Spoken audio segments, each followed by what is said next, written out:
Joining us now from Kuwait City is Badr al-Saif, a professor of history at Kuwait University. Thank you so much for joining us.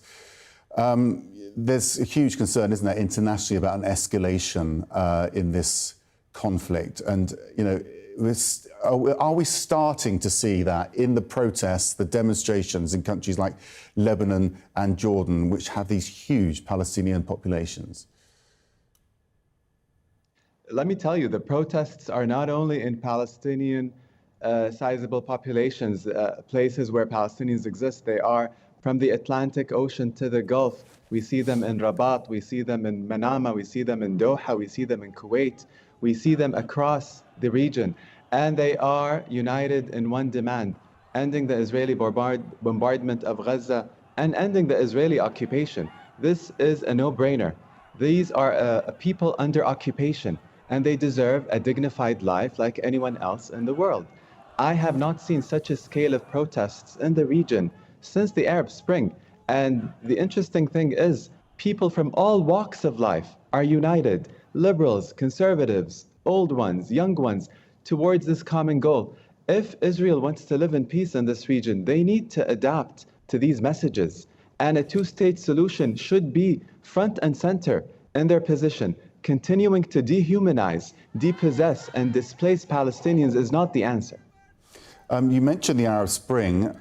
People are talking about this potentially being a second Arab Spring and uprisings in countries, for example, like Jordan, where there's a huge amount of concern for Palestinians, and they're concerned that their government perhaps isn't showing the same sort of support. It's a very delicate matter, isn't it, for many of these leaders, showing support for Palestinians, but also when they have strong relations with Israel. It is a delicate matter indeed. And let me tell you, the governments around the region are picking up on the voices of the people.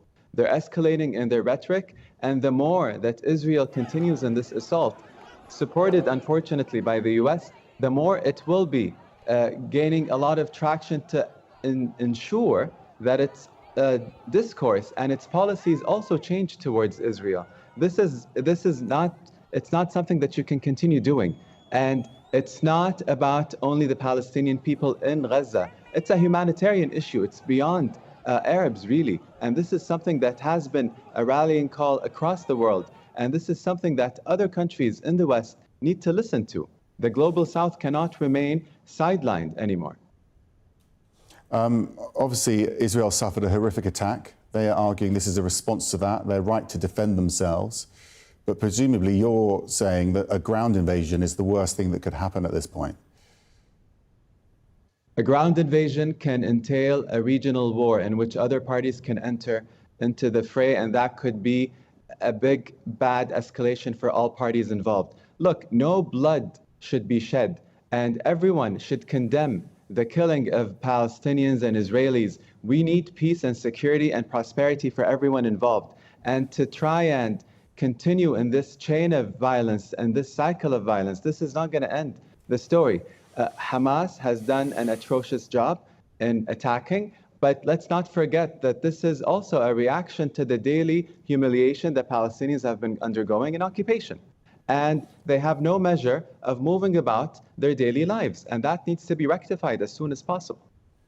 How concerned are you that America is losing its moral high ground by very much taking Israel's side, whilst also expressing a huge amount of concern about the humanitarian crisis unfolding within Gaza? Is it losing some of the alliances it might have with some of those Arab countries which are more firmly sided with the Palestinians here? The US is depleting whatever good standing it has in the region. President Biden came a few hours ago and said, we need to remember who we are. And I think there needs to be a very cautious approach to identifying who they are, because the America that we know in the region is one that cares about others. It's one that talks about a melting pot in its own country. It's one that cares about freedoms and dignity. That's not being translated on the ground when it comes to the Palestinian-Israeli conflict. Being a one-sided party is not going to help advance even the cause of the Israeli national security, if that's the limited lens that they're looking through. that's not going to help advance the US national security as well. Okay, thank you so much for joining us. Badr al-Saif in Kuwait City.